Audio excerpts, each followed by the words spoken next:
Hi guys, how are you? Today's our topic relation between cable size and resistance. And we could use an equation for this one. The equation is R is equal to rho L by A. Okay, here R is the resistance and rho is the resistivity of the material. Rho, which will be say in ohm meters. Okay, ohm meters, and its symbol is like that, ohm meter. And the L is the length of the wire, which we could say in meters, and A is the cross-sectional area, we could say it in meter square. Okay, when we talk about the length, the resistance increases linearly with length. That means the resistance increases with length. We could say that R is proportional to length. Okay, doubling the length of the wire doubles its resistance. And the next about the area, the cross-sectional area, the resistance is inversely proportional to area. Okay, it means that doubling the area halves the resistance. Okay, and the next about the resistivity, material resistivity, that is the rho. The different materials have different resistivities. When we talk about the copper and aluminum, we could say that the copper has lesser resistivity than aluminum, which makes the copper as better conductor than aluminum. And also because of its high conductivity, the copper has higher cost than aluminum. We know that the copper cables have higher cost than aluminum in market. Now I want to say some practical things about this one, how it is practically linked in our daily life. When we talk about the voltage drop first, okay, voltage drop first, you know, the higher resistance in thinner or longer cables leads to greater voltage drops, which can affect the performance of your devices. So always use the thicker cables for your application. I mean, only after do the proper calculation select your cable.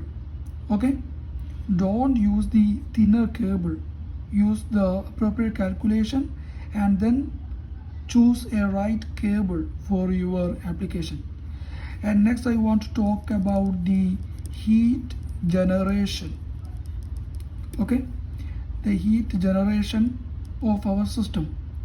The increased resistance causes more heat to be generated in the wire, and which will cause overheating and the energy losses in your system. And next I want to talk about the safety and efficiency. Okay, safety and efficiency. Regarding this, I want to say that using appropriately sized cables ensures safety, and which reduces the energy losses of your system, and it will maintain the efficiency of your electrical system. Okay, so these are the practical things I have seen in my life. Okay, and regarding this, when I talk about an example, for example, about the speaker system. Okay, about the speaker system, if we use thicker wires, then it would reduce the resistance, and which would ensuring the better sound quality and preventing power loss of your speaker system. It is just an example. Whatever the system, if you use the correct size of the cable, it will enhance the system efficiency. And now I want to talk about the wire gauge standards. Okay, wire gauge standards. When we talk about this wire size, it is an unavoidable factor, these wire gauge standards. there are two standards available. First one is the AWG standard. AWG means American Wire Gauge standard, and the next one is the international standard, that is IEC 60228. Okay, this IEC means International Electrotechnical Commission. Okay, and when we talk about this AWG, we could say that a degrees of 3 gauge numbers approximately doubles the cross-section area, thereby the resistance would be halved. Simple example, I could say that if you see a cable of 22 AWG and another cable of 24 AWG, okay, in this one we know that the 24 has higher number, right? Okay, but it does not mean that the 24 AWG wire has higher thickness than 22 AWG. Here this 22 AWG wire or cable has higher cross-sectional area. Okay, likewise 16 AWG cable has higher cross-sectional area than 22 AWG.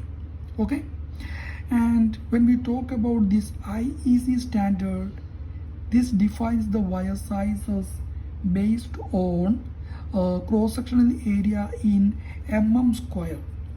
Okay, and it is commonly used in North America. Okay, it is commonly used in North America.